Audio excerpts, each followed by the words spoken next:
Nicki, you're one of the 18 players that the coach named to this roster competing at the 2023 PanAm Games in Chile. What does that mean to you? I think it just speaks to how grateful I am to be a part of an experience like this because I've never competed in something where I've only been to represent my country and not US soccer. So I feel kind of empowered to be able to be one of the few girls my age that get the opportunity to represent our country in an event like this.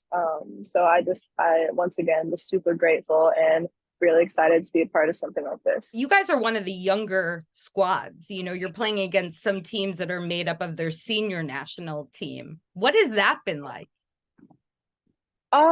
When you put it like that, it sounds a little bit intimidating because Oh, no, I here don't we want to are, intimidate. 17, 18-year-olds playing against full women. But it's also a really good opportunity to play against some different levels of competition and people that have different levels of experience in the game. But it's also really exciting because it's a new challenge, just something that I haven't done before. International soccer itself is always a good challenge, always something fun.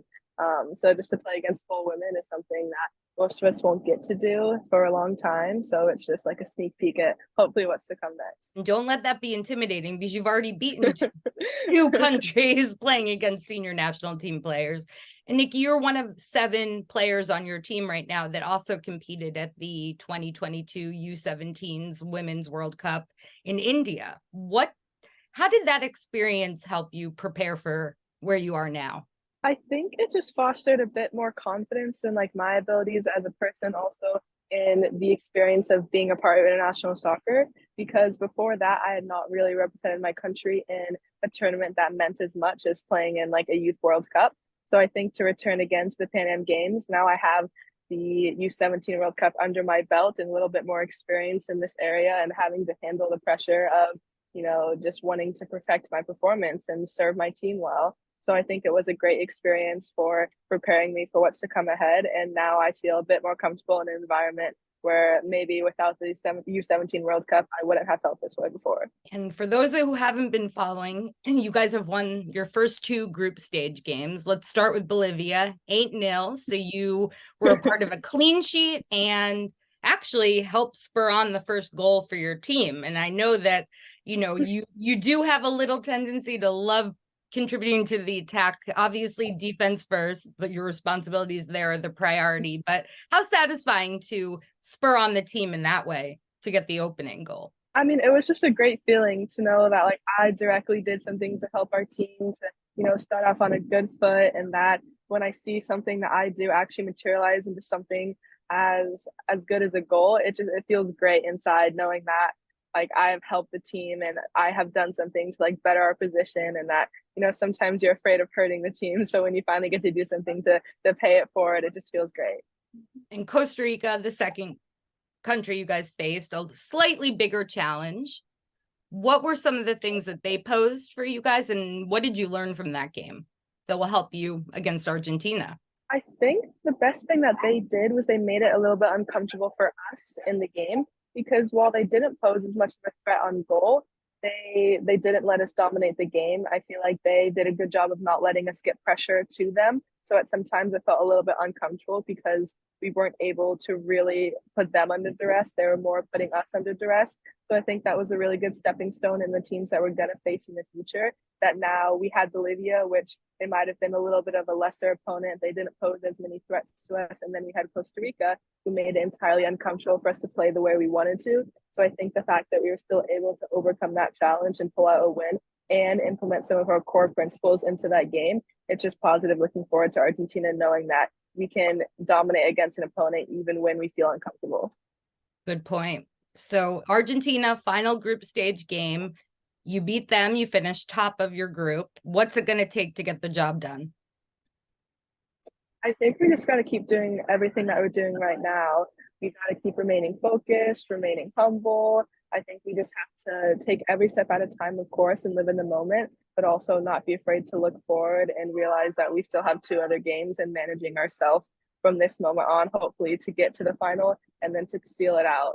Semifinals on Halloween here in the US, and then you guys have hopefully the finals November 3rd. What would it mean to you to win gold I mean, this is a tournament that you've played a very big part of. I think you're one of the vets, which is scary to think about, but definitely you're one of the ones on that group that has more experience. What would it mean to you to help lead this group to the gold medal? I feel like winning a gold medal in something like the PanAm Games, where it is basically a mini version of the Olympics, it's just such a like a paramount feeling that I don't even know how to describe, because this is such an incredible honor to be able to represent our country and to be able to earn a medal for our country. And then also just that feeling of winning is something that is completely unmatched in sport. It's like, it's almost addicting because you don't get that feel anywhere else. I just think it would be awesome to be a part of that and to be able to feel proud of ourselves, knowing that we have conquered all of the challenges in our steps and that finally we have defeated everyone. So for people that aren't in Chile and have no idea what's going on there, it is like a mini Olympics. There's a village. Can you just describe what it's been like being in Chile? I think it's been really cool once we moved to our hotel where we are in the Olympic Village, because everywhere we look, we're surrounded by athletes from different countries, both men and women, all soccer players. And it's really cool to have this sense of community where we all look around and we know that we're here for something that's kind of bigger than ourselves. And to just share in that community with everyone else is a really cool feeling, knowing that we're all in it together, even though we're still competing against each other. And, you know, it's hard to think of you as a Fraser and not think of your father, who represented the US as well, a defender. What's it been like to have him there supporting you? I mean, I always love to see him because, of course, he's my dad and he's like one of my biggest supports. But to see him here in real time again when I'm in the middle of a competition, it's just great because he is so knowledgeable about the soccer world and the international world, because obviously he went through it before me.